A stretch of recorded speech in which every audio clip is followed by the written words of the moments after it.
A little bit. There's a drum being whacked by a Pakistani fan with a green sombrero.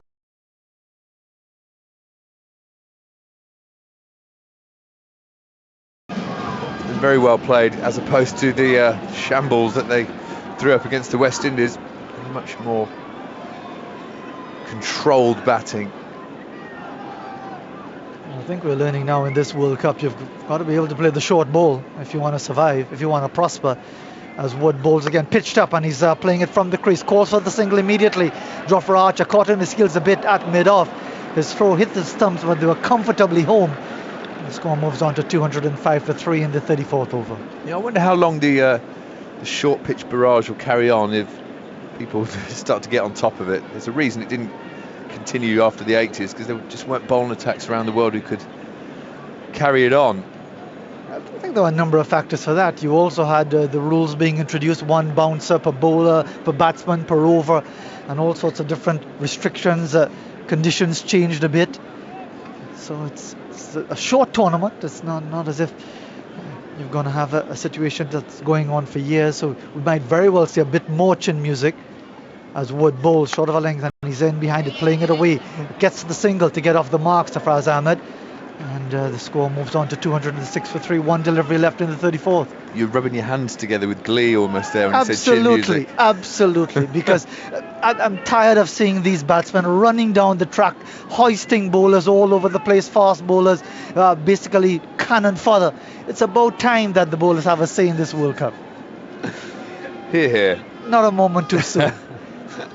You dill scoop this one while it's parked in your grill. Here goes Wood. Bowls again, and it's a full-length delivery, driven straight, runs here. This could go all the way back past the bowler, it will. And even if he was playing from the crease, he timed it well to get it past the bowlers, bisecting the mid-off and mid-on. To end of the over, 54 overs completed, 210 for 3. Hafiz reaches 50, Sarfraz is on 1. Yeah, Hafiz, 50 from 39, that was a lovely shot to bring it up as well.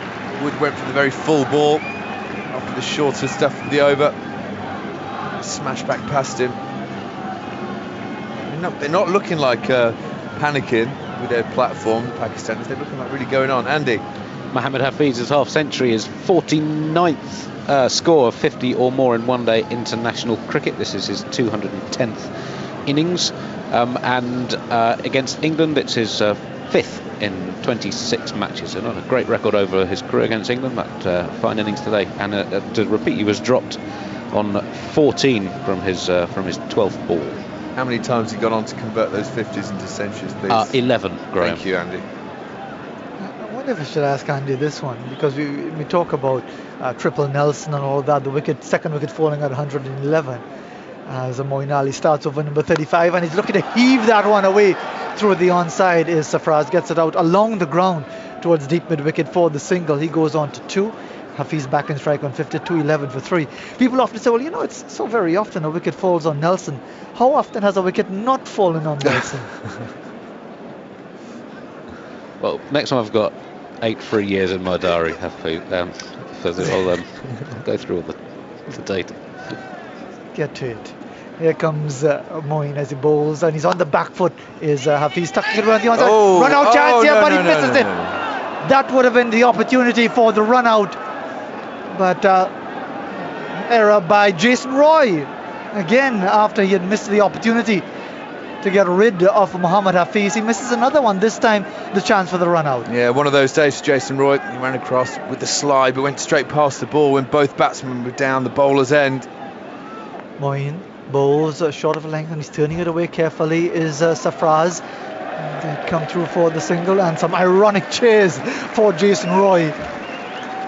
Dropped Mohammad Hafiz on 14, had the run out chance here with a clear mix-up. They were almost stranded in mid-pitch. This time they were able to get away with the single. Score moves on to 213 for 3. Hafiz on 51, back on strike. Sarfraz on 3. As Moeen bowls flighted and stroked away very carefully by Hafiz out to Roy. And he feels cleanly this time at short mid-wicket. 2 deliveries left in the over. Moeen Ali in his 9th over, 3 for 42. As Moeen bowls, he's down the track and beaten by a quicker, flatter delivery, and it's pushed away off the open face of the bat by Hafiz for a single. 214 for 3, 1 delivery left. He's such a good fielder, Jason Roy, as well. Everyone drops one every now and again. And ironic cheers from the crowd don't help your state of mind. Moving on.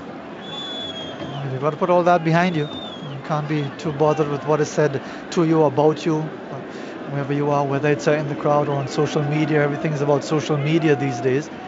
As Moeen bowls the last ball of the over, top edge sweep over the head of the short fine leg, running away towards the boundary. Archer won't cut it off from deep backward square, and that's 4 more to end the over. 8 runs coming off the over from Moeen Ali. He has 3 for 47 from 9, and Pakistan 218 for 3 with 15 overs left in their innings. Yeah, that top edge just going over the short man at 45, and that tiny boundary at the Bridgeford Road stand makes it a very odd shaped ground here at Trent Bridge. I'm sure you're all aware of that short boundary, and it just spun away from Jofra Archer, who's not the slowest man on the field, let's face it.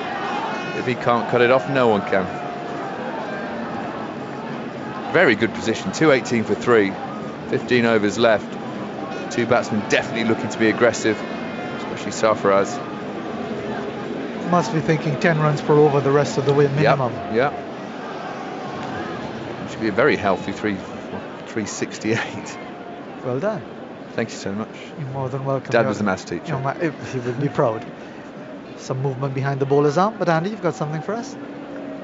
I'll come to it after this delivery from Wood. No doubt the answer about Triple Nelson. As Wood bowls a delivery outside the off stump, guiding it away down to third man, picked up by Adil Rashid. He moves on to 53, 219 for 3 at the start of the 36th. A curiosity about this tournament, Hafiz's half century is the 18th of the World Cup so far. There have been no hundreds yet, and I think in all apart from one World Cup there'd been a century in one of the first 2 games. So this is the 6th match, still no hundreds, and 29 scores of 30 or more, and no one's reached 90. Any theories on that? 50s can't convert to hundreds? Sponsored by Stephen Fleming this tournament. Here goes Wood, bowls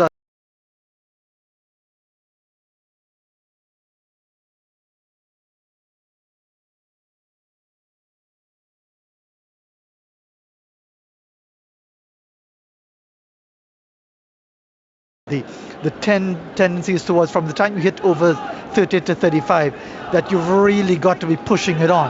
Yeah. That's the point where you forget about getting 3 figures, that you're going hell for leather no matter what, and the priority becomes accelerating rather than thinking of getting towards the 3 figures and getting 320, 330 odd. As Wood bowls a delivery that has him playing from the crease, inside edge onto the pad, and it drops right in front of him, no run. I think you could be spot on, yet much more onus on posting a massive total rather than the 220 or 230 average that we've seen in previous World Cups. Yeah, because there is that pressure now, and it's a pressure that's been caused by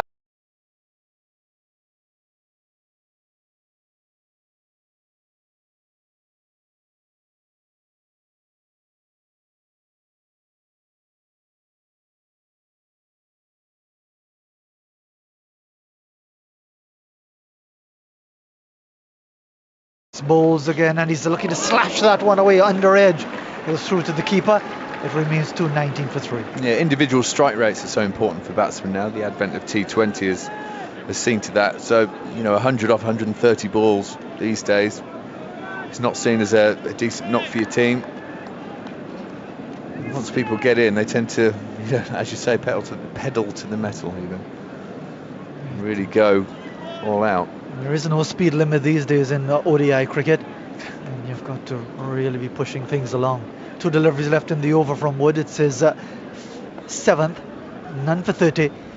As he's getting a short ball in Sarfaraz, and he's just turning the wrist over, pulling it away along the ground. Oh, square leg, a misfield. And will allow him to come back for the 2nd run.